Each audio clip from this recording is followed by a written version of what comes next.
Hello everyone, I'm Rod Wortham and welcome to this episode of Raceface Driver Updates here on Racing America. We had a busy week of racing that included 13 drivers competing in over 18 races across the country. The best way to get this show started is those three famous words. It's Bristol, baby! So let's get right to the results. We start at Bristol Motor Speedway, better known as the Great Coliseum, which played host to 4 different series over a 3-day weekend, starting with the ARCA Menards Series on Thursday evening and ending with the NASCAR Cup Series on Saturday. But before we get to the results, here's this week's track lap with Fast Pasta.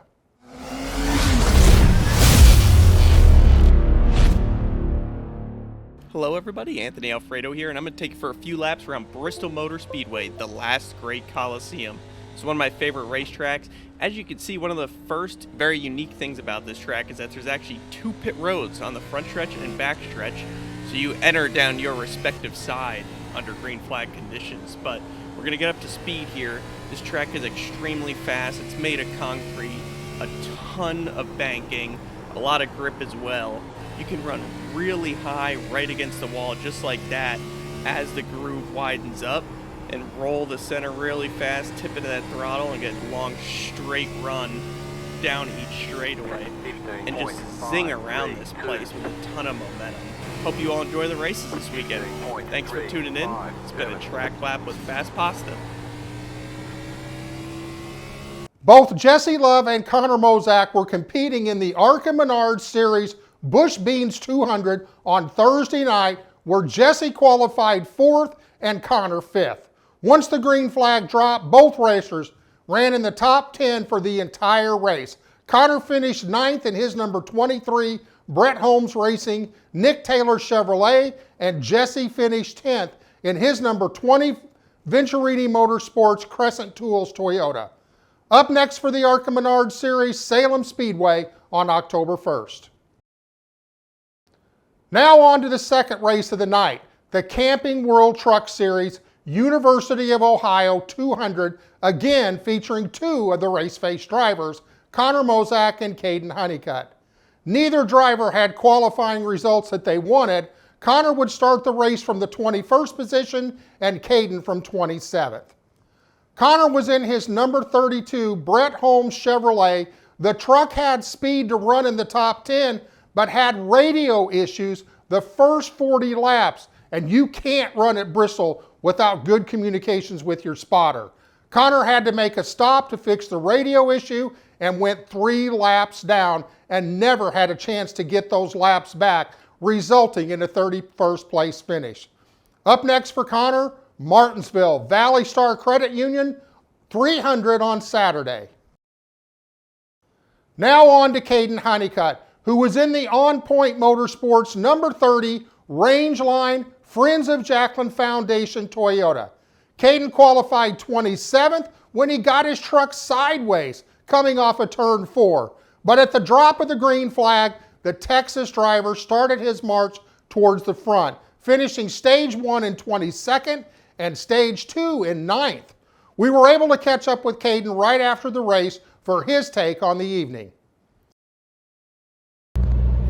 What's up everybody, Caden Honeycutt here. We just finished here at Bristol Motor Speedway and I am in shock. I'm relieved. I'm thankful for my race team. We finished out here with P13. Came home with I think the 8th in the first stage. Tried to play a little bit of strategy. Ultimately it didn't work out as much as we had planned on it, but man, it was so hard to pass, so hard to make up track position. And just the fact that we were able to go from 23rd on the last third stage and making it back up to 13th with all that carnage and everything, I can't say enough about my team. My pit crew did an amazing job. My crew, Will, Steven, Kyle, Rick, everybody did an amazing job. And I just want to thank my sponsors, Rangeline, for coming on board this weekend. Also, Friends of Jacqueline Foundation, TIY Lube, thank y'all for y'all's support as well. Thank you to my mom and dad. Wouldn't do this without them. Raceface Advancement with Rod Wortham, my girlfriend, for her support tonight and always. And oh man, hopefully we can do this more often. We're going to Talladega. Hopefully we get a good finish there and almost try see if we can try to win the race. So we'll see you guys hopefully I dig it. And we're coming up to Martinsville here next week in the Valley Star 300. So see you guys then. Great performance by this small one-truck team. Watch out for them the rest of the year. Up next for Caden, the Valley Star Credit Union 300 at Martinsville on Saturday, billed as the biggest, richest, and most prestigious NASCAR late model stock car race of the year. Catch all of the action on flowracing.com at 3 p.m. Eastern Time. We're going to take a quick commercial break. When we come back, we'll check in on NASCAR Xfinity drivers Sheldon Creed and Anthony Alfredo, who are also at Bristol Motor Speedway for the NASCAR Xfinity Series Food City 300, and Grant Thompson, who pulled double duty at Mobile International Speedway. All of that and more when we return with Raceface driver updates here on Racing America. My name is Landon Cox and you're watching Raceface with driver updates on Racing America. Welcome back. One of the most anticipated races of the year is the night race at Bristol Motor Speedway on the famed 1/2 mile high bank short track was home for this year's NASCAR Xfinity Series Food City 300 on Friday night. Both Sheldon Creed and Anthony Alfredo were geared up to take on the challenge in the last race of the regular season, with Sheldon needing a win to advance to the playoffs. Sheldon qualified his number 2 Whelen Engineering Richard Childress prepared Chevrolet in 22nd, but quickly started his march towards the front, ending stage 1 in 17th. But halfway through stage 2, on lap 129, things changed when Noah Gragson got into Ty Gibbs, who then got into Sheldon, sending him hard into the outside wall, ending his race and his chance to advance into the playoffs. This was a tough one for Sheldon, as the RCR team showed they had a car that had enough speed to compete for the win. Up next for Sheldon, NASCAR Xfinity at Texas Motor Speedway for the Andes Frozen Custard 300 on Saturday. Anthony Alfredo was back in his number 23 Dude Wipes Our Motorsports Chevy Camaro, where he qualified 18th, was running 16th at the end of stage 1 and 14th at the end of stage 2. We caught up with Anthony right after the race. Finished 13th here at Bristol Motor Speedway, which is a really strong run for our team. Our Dude Wipe Chevrolet Camaro was great at the end of the race. We just had to make a huge swing on the pit stop before that last stage to make it better, and it worked. I just wish we could have started the race there, because we easily had a top 10 car as far as our pace went at the end. But since we had to restart the back, we could only get so far, and we did that. We were still plugging away at it when that caution came. I needed a little bit earlier so we could have a shot at the front runners, but great effort. Ready for the next one.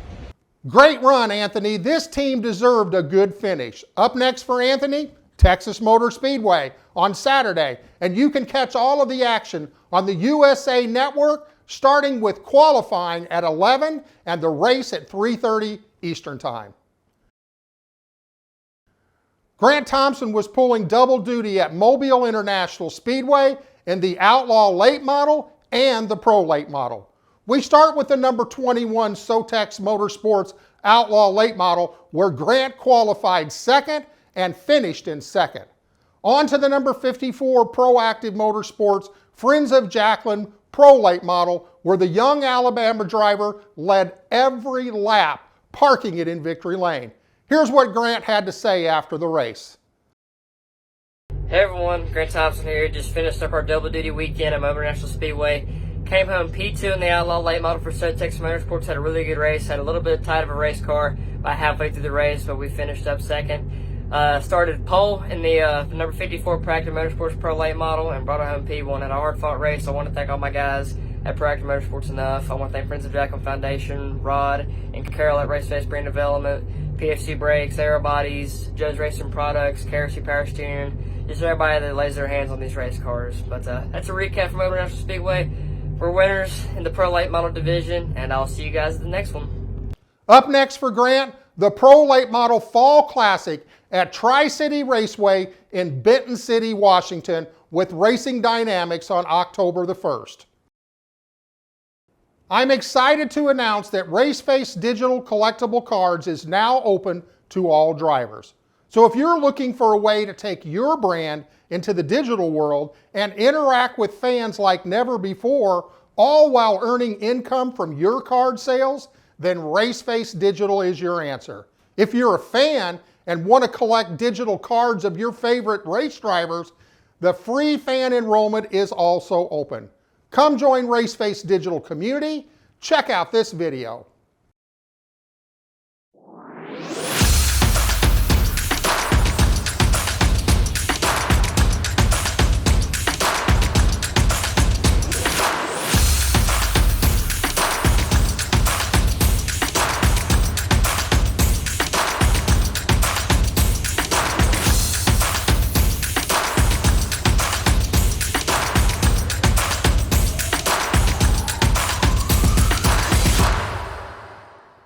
Ready to get started? Go to racefacedigital.com and click on the membership tab. Then click either free fan enrollment or team member. It's that simple. And welcome to the world of digital cards.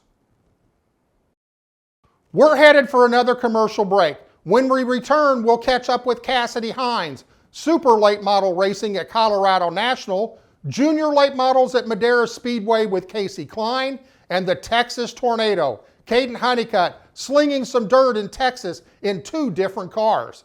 Can Caden keep his hot dirt winning streak alive? We'll find out when we return with more RaceFace driver updates here on Racing America. Hi, my name's Brody Moore, and you're watching RaceFace driver updates on Racing America. Cassidy Hines was at Colorado National Speedway in her number 3C Frontier Restoration Super Late Model. Cassidy qualified 6th and finished 7th in the Fast Dash. Cassidy was headed for a top 10 finish before getting spun out with 11 laps remaining, suffering major damage to her car. Cassidy gave us this race recap right after the race. What's up, guys? I raced my super late model today at Colorado National Speedway, and we had a good start to the day, qualifying 7th and then finishing 7th in the dash.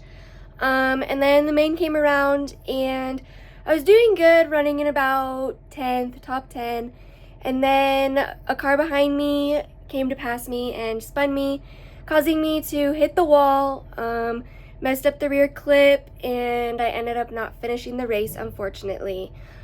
We will get the car fixed and I will be out for the last race of the season on October 1st. I can't thank all of my sponsors and crew enough for all of their help. Frontier Restoration, Fort Worth Screen Printing, Commit to Fitness, Matco Tools, RaceFace Brand Development, and the Friends of Jacqueline Foundation. Up next for Cassidy, Pro Trucks at Colorado National on Saturday.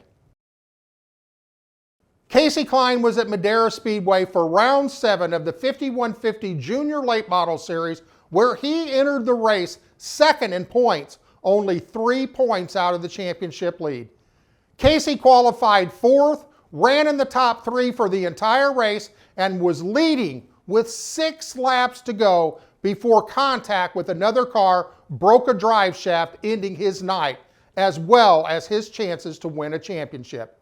Casey then made the trip back to Wenatchee, Washington for the Northwest Super Late Model Series race on Sunday. Here is a weekend recap from Casey. Hi, I'm Casey Klein. This weekend I was racing at Madera Speedway in Madera, California, and Wenatchee Valley Super Oval in Wenatchee, Washington. I raced Madera Speedway on Saturday in the junior late models, and I was going to race the pro late models, but unfortunately I could not because I was not able to finish the junior late models.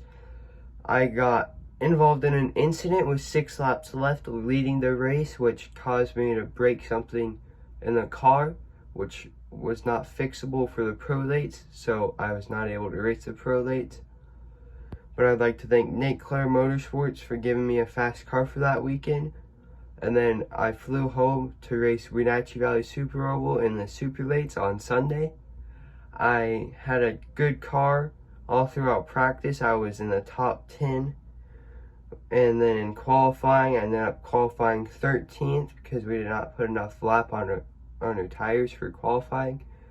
But then going into the race, I ended up getting some good restarts, worked my way up to 10th, and then my motor ended up letting go, and so I was not able to finish that race as well.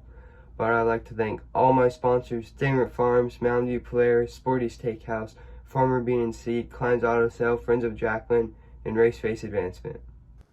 Up next for Casey, round 9 of the 5150 Junior Late Model Series on October 15th.